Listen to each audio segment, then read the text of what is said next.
ମହୁମାଛି ଆକ୍ରମଣରେ 3 ଜଣ ଆହତ, ଜଣେ ହେଲେ ଗୁରୁତର। ଡାକ୍ତରଙ୍କର ଉତ୍ତମ ସେବାରେ ସମସ୍ତଙ୍କର ଅବସ୍ଥା ସ୍ଥିର ରହିଛି। ନବରଙ୍ଗପୁର ଜିଲ୍ଲା ଡାବୁଗାଁ ବ୍ଲକ କେନ୍ଦୁପତ୍ର ବନାଞ୍ଚଳ କାର୍ଯ୍ୟାଳୟ ସମ୍ମୁଖରେ ଡାବୁଗାଁ ଉମରକୋଟ ମୁଖ୍ୟ ରାସ୍ତାରେ ମହୁମାଛି ଆକ୍ରମଣରେ 3 ଜଣ ଆହତ ହୋଇଥିବା ବେଳେ ଜଣେ ଗୁରୁତର ହୋଇଛନ୍ତି। ସୂଚନାଯୋଗ୍ୟ, ଝରିଗାଁ ବ୍ଲକ ଅଧୀନ ଦୁବିଆ ଗ୍ରାମର ପାର୍ବତୀ ଗୌଡ଼ ଏବଂ ଗୋବିନ୍ଦ ଗୌଡ଼ କୌଣସି କାର୍ଯ୍ୟରେ ଡାବୁଗାଁ ଆସୁଥିଲା ବେଳେ ମହୁମାଛି ଆକ୍ରମଣ ଶିକାର ହୋଇଛନ୍ତି। ଏଥିସହିତ ଡାବୁଗାଁ ବ୍ଲକର ଜୟନ୍ତୀନଗର ଗ୍ରାମର କଣ୍ଡୁରୀ ଚରଣ ମୁଦୁଲି ତାଙ୍କ ଉପରେ ହଠାତ୍ ମହୁମାଛି ଦଳ ଆକ୍ରମଣ କରିଥିଲେ।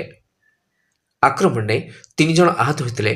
ସେହିପରି ହିରଣ ମଣ୍ଡଳଙ୍କୁ ମହୁମାଛି କାମୁଡ଼ିବାରୁ ଗୁରୁତର ଅବସ୍ଥାରେ ସମସ୍ତଙ୍କୁ ସ୍ଥାନୀୟ ଲୋକମାନେ ଡାବୁଗାଁ ଗୋଷ୍ଠୀ ସ୍ୱାସ୍ଥ୍ୟକେନ୍ଦ୍ରକୁ ଆଣିଛନ୍ତି। ଡାବୁଗାଁ ଗୋଷ୍ଠୀ ସ୍ୱାସ୍ଥ୍ୟକେନ୍ଦ୍ରର ଡାକ୍ତରଙ୍କର ଉତ୍ତମ ଚିକିତ୍ସା ଫଳରେ ଆହତ 3 ଜଣ ଏବଂ ଜଣେ ଗୁରୁତରଙ୍କ ଅବସ୍ଥା ଡାକ୍ତରଙ୍କ କହିବା ଅନୁଯାୟୀ ବର୍ତ୍ତମାନ ସ୍ଥିର ରହିଛି। ନବରଙ୍ଗପୁରରୁ ମିହିର ଚନ୍ଦ୍ର ପାତ୍ରଙ୍କ ରିପୋର୍ଟ।